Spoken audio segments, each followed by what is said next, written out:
भाई मैंने आजिका डेट्रे social media रे देखियो समस्ते कहउचंदी नवीन कौन सुशासन दे नथिला। गोटे जिनस देखंतु भाई मैंने साधारण लोक आज से असाधारण कथा से रही 24 वर्ष ऊर्ध्व शासन करिथिबा सरकार सुशासन देला कि दुशासन देला सेटा ओडिशावासी समस्ते जानिचंदी। न जानिथिले शंख को तले पकई न थांते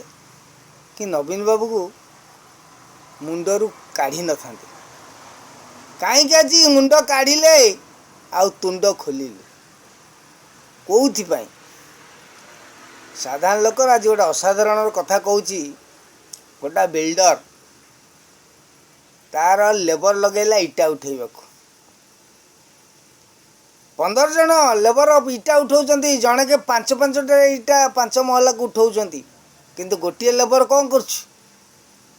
ना गोटिए इटा नउछ। जो माने 5-5टा नउछंती सी भी जति पैसा पाइबे जे खंडे इटा नउची थरे के सी भी सेति पैसा पाइबो। किंतु 5टी इटा उठाउथिबा व्यक्ति कहले कॉन्ट्रैक्टर को कहले सार आमे 5-5टा नौचु 5 थरे आमे 25टा इटा नेलुनी ये 5 थरे 5 खंड इटा नौ जाकू कौन सेतिकी पैसा देबे। कॉन्ट्रैक्टर पचारिला कहला किरे से माने 5 थरे 25 खंड इटा नेलेनी सी नेबे 500 टंका तू 5 थरे 5 खंड इटा उठेछि तू भी पाइबू 500 टंका बुझाई देला। से जो साधारण लोकटी जे गोटिए इटा उठाउथिला से बुझाई देला कहला आज्ञा मु आसी 8 घंटा काम करे 5 घंटा काम करे मु थरे के खंडे इटा उठाइले किछि असुविधा नहीं। से 5 थरे रे 5 खंड नउचंती बा थरे के खंडे नउचंती मु थरे के गोटिए नउछ तांकर जोटा थरे मोर सेटा 5 थर हेले से माने होचंती ठक गुराक कारण 5 थर जीवाकू पड़िबो बोली से एका थरे के 5टी इटा नहीं पलाउचंती किंतु मो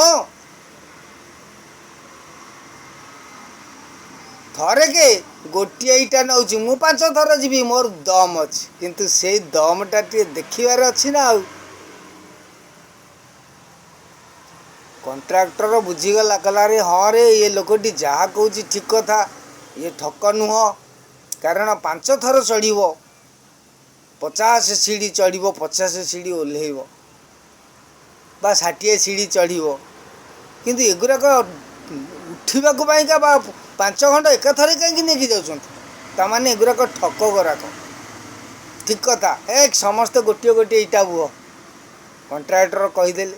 गोटे इटा बोहिले से भाई साधारण लोकर ये गोटे साधारण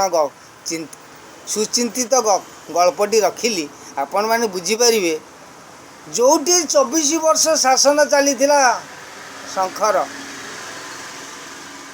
या भीतर कौ चैप्टरटा नेबे गपर आपण मैंने विचार करेंगे कारण पद्म बा मोहन सरकार जोटा करुछि ना 5 एका थरे के 5 इटा उठाउछि बा 5टा सिस्टम रोचे लोक मैंने उपकृत हेबे ना से भली सिंगिल इटा उठाउथिबो 24 वर्ष भली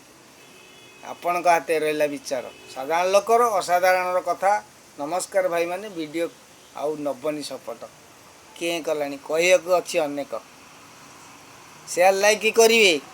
साधारण लोकर असाधारण वाणी।